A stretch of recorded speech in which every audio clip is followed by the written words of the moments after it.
Imagine a man who had everything: a loving family, prosperity, health, and unwavering faith. Suddenly, he loses it all: children, wealth, health, without having done anything wrong. This is the central anguish of the biblical story of Job, the righteous man who suffers unjustly. His misfortune is not punishment for some hidden sin. In fact, it arises from a mysterious wager between God and Satan. Right from the start, the narrative makes clear how disturbing this scenario is. Job did nothing wrong, and precisely for that reason, his suffering defies any conventional moral explanation. Job suddenly finds himself sitting on ashes, covered with sores, devastated by loss. His friends approach to comfort him, but soon begin to insinuate that he must be to blame for his misfortune. Outraged, Job refuses to accept that the universe is that simple. He protests, questions divine justice, and cries out for answers. He knows he was upright, and yet calamities struck him. Job knew he was innocent. This certainty placed him above conventional morality, observed Carl Jung. In other words, Job's conviction of his own integrity drives him to challenge the easy explanation that God knows what he is doing. Job wants to understand. He demands to face God in a mixture of pain, revolt, and thirst for meaning. At the climax of the story, God finally answers Job out of a whirlwind. But curiously, he does not offer rational explanations for the suffering. Instead, he reveals his immensity. He describes creation's grandeur, poses rhetorical questions, "Where were you when I laid the foundations of the earth?" and thereby places Job before a mystery greater than human comprehension. Confronted by the overwhelming divine presence, Job falls silent and humbles himself. He says, "My ears had heard of you, but now my eyes have seen you." This famous line shows that, through pain and direct encounter with the sacred, Job reaches a new understanding. Before, he knew God by hearsay. Now he experiences God directly. The transformation is profound. Job recognizes the smallness of his ego before the whole. "Therefore I despise myself and repent in dust and ashes." In the end, his life is restored. He rebuilds family and fortune, but nothing suggests he is exactly the same as before. After passing through the dark night of the soul, Job emerges different, with a broader vision of life and of the divine. For millennia, readers have debated the meaning of this story. A traditional interpretation is that God's purposes are mysterious and sovereign. In other words, Job's suffering is part of a divine plan incomprehensible to the human mind, before which only faith remains. However, in the 20th century, Swiss psychiatrist Carl Gustav Jung offered a bold and fascinating reading of the Book of Job, casting new psychological light on this cosmic drama. Jung, known for exploring religious symbols through depth psychology, wrote an essay titled Answer to Job, 1952, that turned some conventional theological notions upside down. Rather than reading Job merely as a test of human faith, Jung saw there a confrontation between human consciousness and the divinity itself, a confrontation that provokes transformation on both sides, within the human and within God. Transformation within God. How so? For Jung, Job's saga exposes an incongruity within God himself, something like a shadow in the divinity that had until then been unconscious. Jung perceives in the biblical text that Yahweh, God, despite being omnipotent and omniscient, acts paradoxically. He allows a righteous man to be devastated for no apparent reason. This suggests that something was lacking in divine consciousness. In Jung's words, by acting thus, Yahweh remained unconscious of a dark side within himself, namely his fallen son, Satan. In psychological terms, God did not consult his own omniscience. He did not reflect on the moral consequences of his acts, behaving like an immoral force of nature that cannot see its own back. The result is that Job, a limited yet ethical human being, ended up having greater moral clarity than the omnipotent God at that moment. Job dared to question divine justice precisely because he saw the internal contradiction that God did not see. It is as if, by insisting on his innocence and demanding meaning, Job revealed to God his own shadow. Here we need to understand Jung's concept of the shadow. Jung called shadow everything we repress, deny, or keep unconscious, generally our undesirable or frightening aspects. Every person has a shadow, and if God is conceived as a totality, a whole, then God would also have a shadow in a symbolic sense. Jung suggests exactly this. In the Book of Job, Satan, who appears in heaven among the angels conversing with God, is not an external enemy independent of God, but an unintegrated part of the very divinity. In other words, Satan represents the dark side of God, an unacknowledged quality at that moment. The traditional image of God as perfectly good and only light is shaken by this perspective. We see a God who has a dark, potentially destructive aspect when not self-aware. Jung writes in striking language, "Omnipotence without consciousness inevitably leads to destruction." In other words, absolute power without self-knowledge of its own dark side can become blind and dangerous. In the story, the one who pays the price for this divine unconsciousness is Job. His suffering is the cost of God's shadow remaining in the shadows. This idea may sound shocking or even blasphemous at first glance. An unconscious God, a God with a dark side. But Jung is not attacking God. He is investigating the image of God in the psyche. He invites us to see Job's drama as a profound symbol.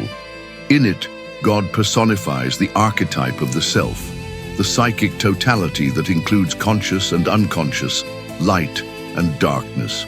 Job represents emergent human consciousness, our limited ego, yet capable of moral discernment. Thus, the clash between Job and Yahweh portrays a critical moment in the relationship between humanity and the divine, the creature confronting the Creator with the injustice of his act. Jung interprets this as the moment when the human moral conscience steps onto the scene in an unprecedented way before God.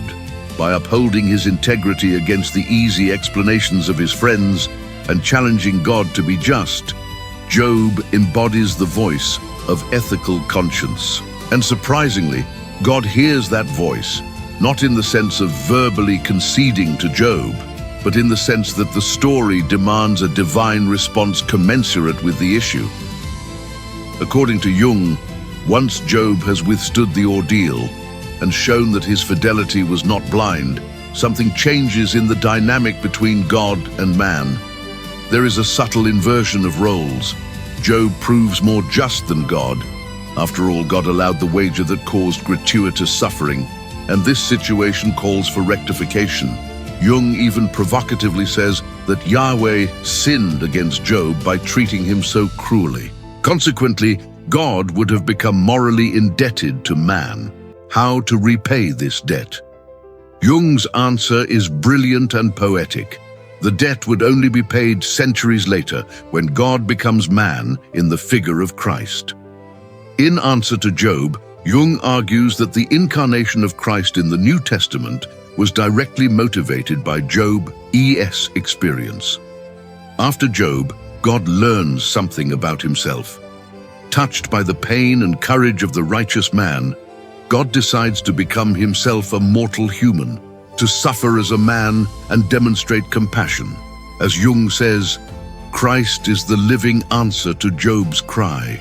In this reading, Jesus comes not only to redeem human sins, but to redeem God himself for his failure toward Job. The incarnation would be God becoming conscious of his shadow and seeking to integrate within himself the human experience of suffering and love. Jesus, innocent like Job, also faces pain and injustice and is crucified, the most atrocious suffering, while forgiving his executioners.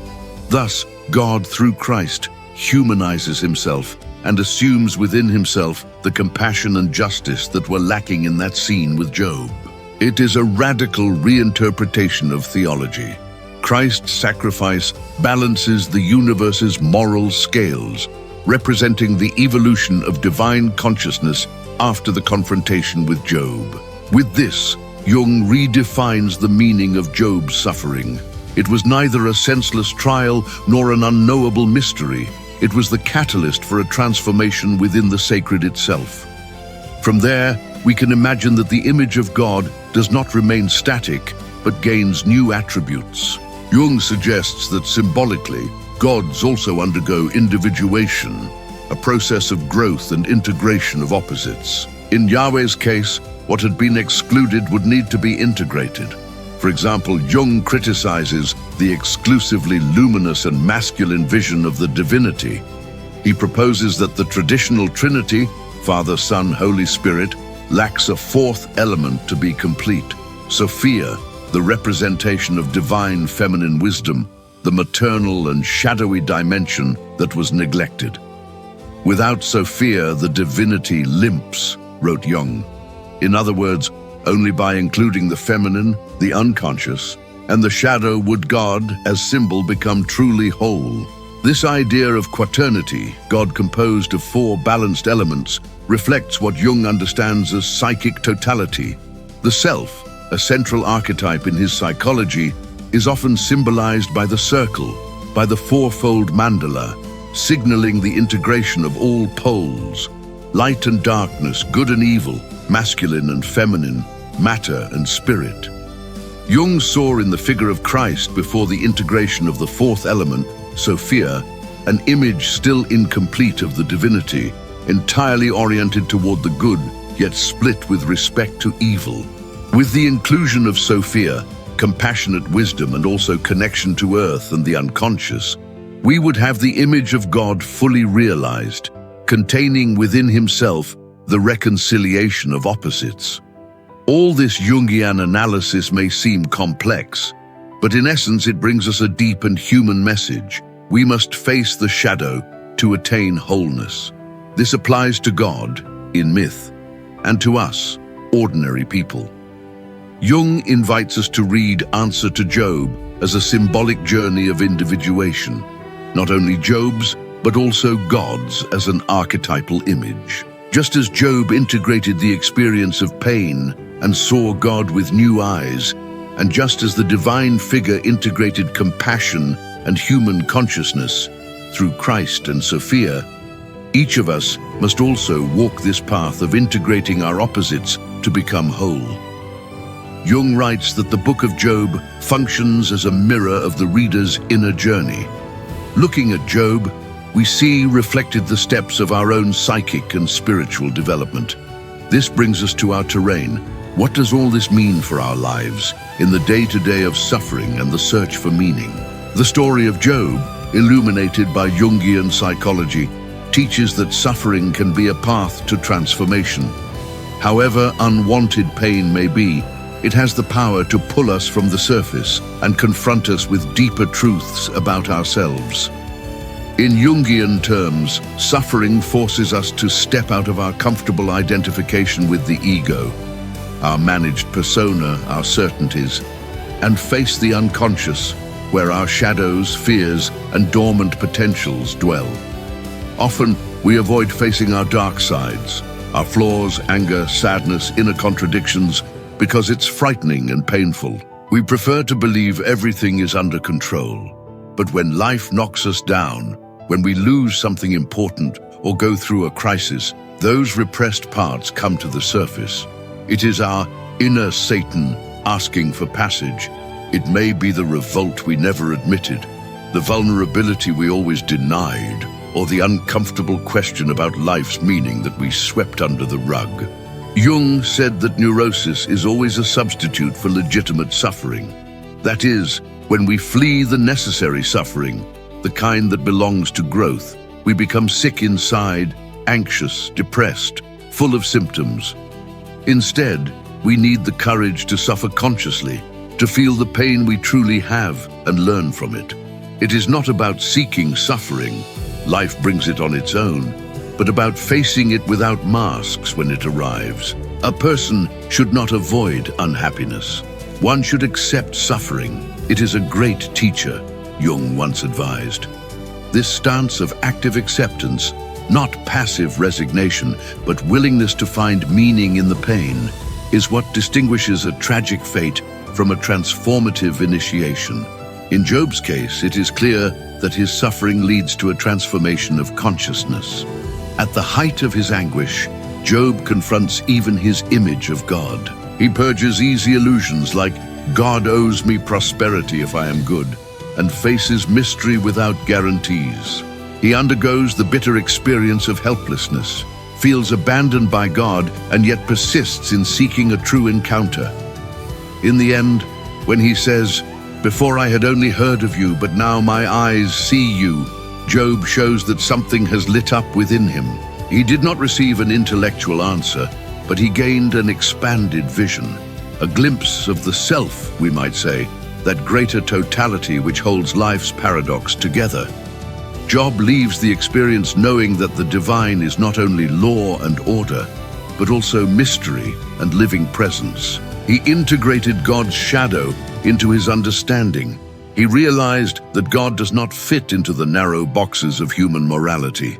And yet, Job discovered God for real, not the idea of God he once had. His ego gave way to humility before the whole, and with that, he himself became more whole. From a Jungian perspective, we can see Job as someone who underwent a kind of individuation. He confronted his unconscious in the dark figures that tormented him, in the terrifying visions of the incomprehensible divinity, and recognized that his ego was not the center of the universe. As one scholar summarizes, Job can only overcome suffering when he recognizes his shadow and the monstrous images kept in the unconscious. Suffering and the fall are the conditions for Job to experience the individuation process. The ego recognizes that it is smaller than the self, and Job can reconstitute his life. In other words, pain knocked Job down, but that fall allowed him to open to the self, to the divine core of his psyche, recognizing a totality far greater than his previous understanding.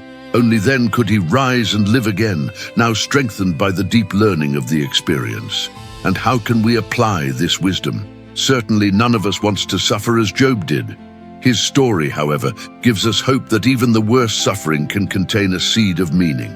How many people have you seen who, after going through a major crisis, a serious illness, the loss of a loved one, a significant defeat, emerge on the other side, more aware, more compassionate, or with transformed values? It is not a simple rule, suffer and you will be better, especially since suffering can also embitter and harden someone if there is no working through.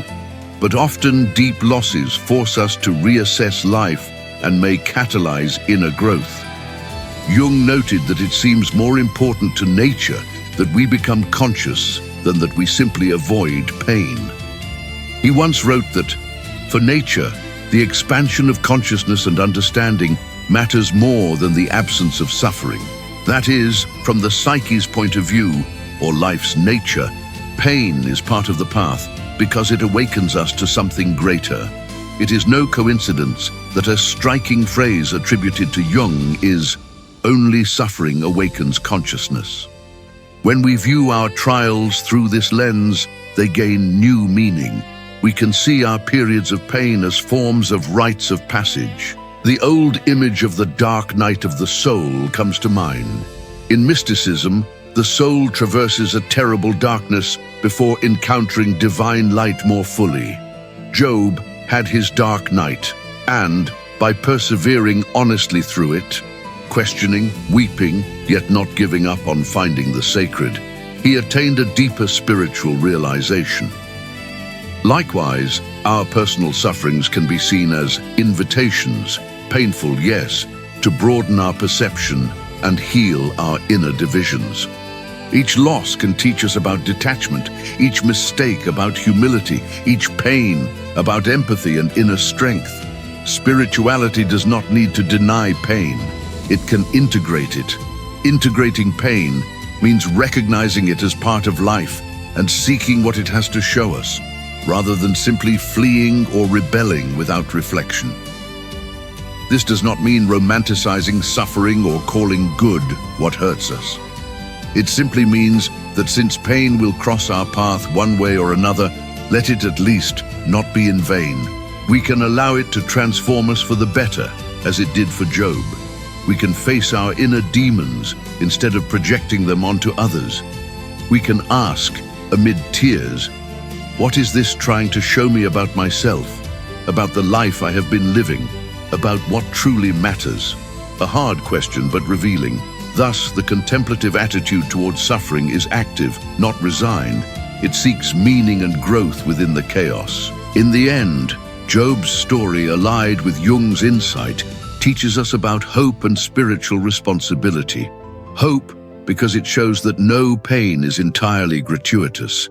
There is always the possibility of drawing consciousness from it, of emerging with a broader vision of reality or of God within us. And responsibility, because we, as bearers of consciousness, play a fundamental role in this process. Jung even claimed that as we develop our consciousness, we contribute to the symbolic evolution of the very image of God. In other words, each person who integrates their shadow and becomes a bit more whole helps bring more light and balance to the whole. We become, so to speak, co-authors of God's image, expanding it with our experience. When Job confronted God, he acted as an agent of that expansion. He raised the moral discussion to a new level. When we honestly confront our pains and dilemmas, we also participate in this cosmic labor of consciousness. To conclude, remember that suffering, though undesired, can be the trail toward a greater wholeness. Jung and Job, each in their own way, tell us that there is no fullness without traversing the shadow.